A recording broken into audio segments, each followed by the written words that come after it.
we have seen the phenomena of resonance in an LCR circuit, and we learned that both components L and C should be present in a circuit for the resonance. In an RL circuit or RC circuit, there will be no resonance because C or L is missing. So in this case, we must have both the L and C components. Now after learning about resonance, let us learn about sharpness of resonance. How sharp the resonance will be. So the amplitude of the current in LCR circuit is given by, so this is our amplitude, Vm upon R square plus omega L minus omega C square, under root of this quantity. How do we get this number? This is simply Im is equal to Vm upon under root R square plus Xc or XL minus Xc or Xc minus XL square, and this Xc is 1 upon omega C and this is XL is omega L. Here what we have done, we have just changed their position, and since this is a square, so it won't make any difference whether omega L is first or omega C is second. This will not make any difference. So here we have assumed the case omega L is greater than 1 upon omega C. So this is a special case, just the reverse case. Omega L is greater than omega C. That means XL greater than XC. So we can assume it reverse, because in this case if we get minus, again it is square, if we get positive, again it is square. So it won't make any difference. So this is the same formula of impedance written in a different way. And we know that what is this omega 0? That means resonant frequency. Resonant frequency is 1 by under root LC. The maximum value in that case of current is Imax into max. Maximum value of this maximum current is Vm upon R, because for all other values it will be definitely more than R, so value of Imax will be less. For other values of omega other than omega naught, the amplitude of current is less than maximum value. So we get maximum current only for one frequency, that is called resonant frequency. Now we choose another value of omega, we choose some other value of omega. For this value of omega, amplitude of current is 1 upon under root 2 of its maximum value.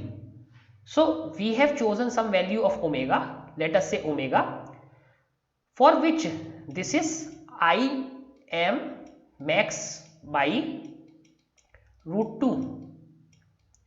The current is such that its value is I max by root 2. At this value, power dissipated in the circuit would be half. So how can we say that power dissipated would be half? Because in that case power is proportional to I square by R, and here we have R is changed by Z. R is changed by Z. At that case, this is I max by root 2, square of that will give a factor of 2. So maximum power will become half. Power dissipated in the circuit will be half in this case. So we are considering a special case when power dissipated is half. From the curve in figure 7.16, we see that there are two such values of omega, omega 1 and omega 2, one greater than and other smaller than omega naught, and symmetrical amount omega naught. So let us see the figures, then we will understand it better. So here, if we see this figure 7.16, so this is, let us say we are seeing only for the case of R is equal to 100 ohm. So this is maximum value. So now we have to see 1 upon root 2 of this maximum value. 1 upon root 2 is 0.707. So around this we get two values, this and this. So one value here and another value here. So one value is less than this, another value is more than this. So these are called omega 1 and omega 2. Resonant frequency is a single frequency, but we get two values on which current is 1 by root 2 of maximum current. So these are values of omega 1 and omega 2. So we are seeing this values omega 1 and omega 2, one greater than and another smaller than omega 0, and both are symmetrical about omega naught because one is on the left side, another one is on the right side. So now how can we write this? So this is our omega naught, one is greater. So let us say this omega 1, this greater value is omega 1. So omega 1 is, this is omega naught plus delta omega. This gap is delta omega. Now second is, if we write this like, so this gap is delta omega. Another one is left on this curve, so same difference but on the left side. So omega 2 is equal to omega naught minus delta omega. So one is greater, another one is smaller. So we get two values of these frequency on which current is 1 by root 2 of the maximum value. Now let us take the difference. Difference is omega 1 minus omega 2 is 2 delta omega. If you subtract one out of other, so this will cancel out and this will also become positive. So we get 2 delta omega. This 2 delta omega is called bandwidth of the circuit. This is bandwidth of the circuit. Now what is this quantity? Omega upon 2 delta omega. Resonant frequency divided by bandwidth, it regarded as a measure of sharpness of resonance. This is called sharpness of the resonance. And as we know, these are definitions and we have to remember the definitions. These are names and definitions we have to remember. There is nothing to understand. Only thing is that this 2 delta omega is called bandwidth and this omega naught upon 2 delta omega is called measure of sharpness of resonance. So this is a measure of sharpness of resonance. So the smaller the delta omega, the sharper or narrower is the resonance. So let us draw this figure. So suppose this is one curve with this delta omega. This is our delta omega and this is our omega naught.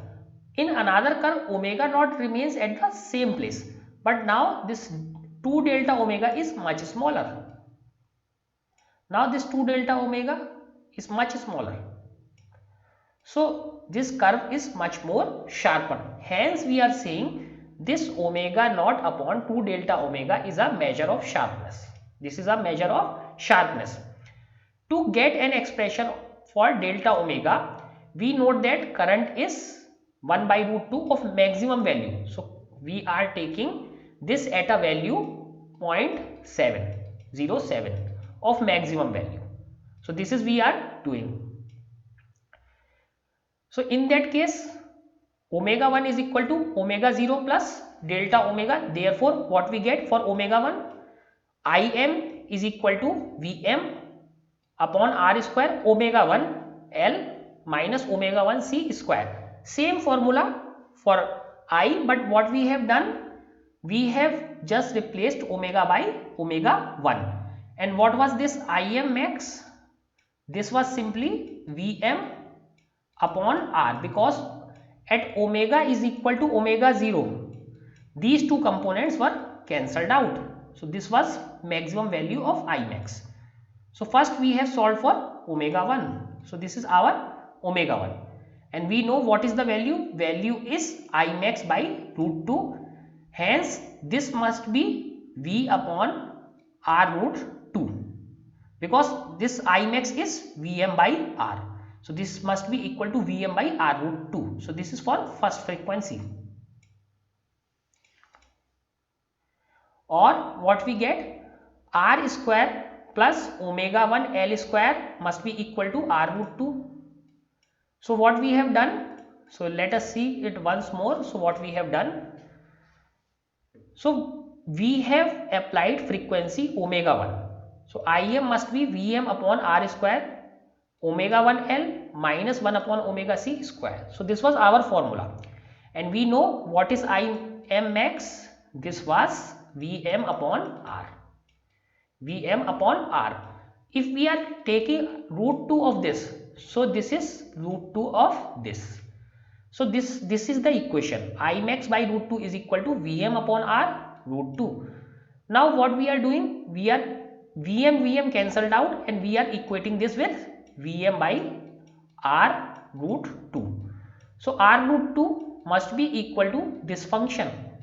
Vm and Vm cancelled out, R root 2 must be equal to this. We are equating these things. So let us equate these two terms.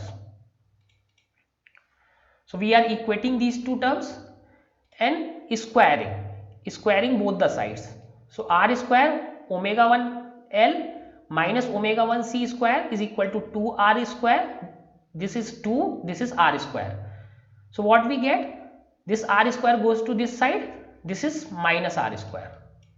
So we are remaining with only R square. So omega 1 L minus omega 1 upon omega C square is equal to R square. Again taking the under root, what we get? Omega 1 minus L, omega 1 L minus 1 upon omega C is equal to R. So this is the formula that we are left with. After that, let us proceed with this. Now this omega 1 is nothing but omega naught plus delta omega L minus 1 upon omega 0 plus delta omega C is equal to R. So let us do some of the math calculation. So this omega naught and L is common. This is 1 delta omega upon omega 0. Similarly here 1. This omega 0 C is common. 1 plus delta omega upon omega 0 is equal to R. So up to this point we have solved this problem.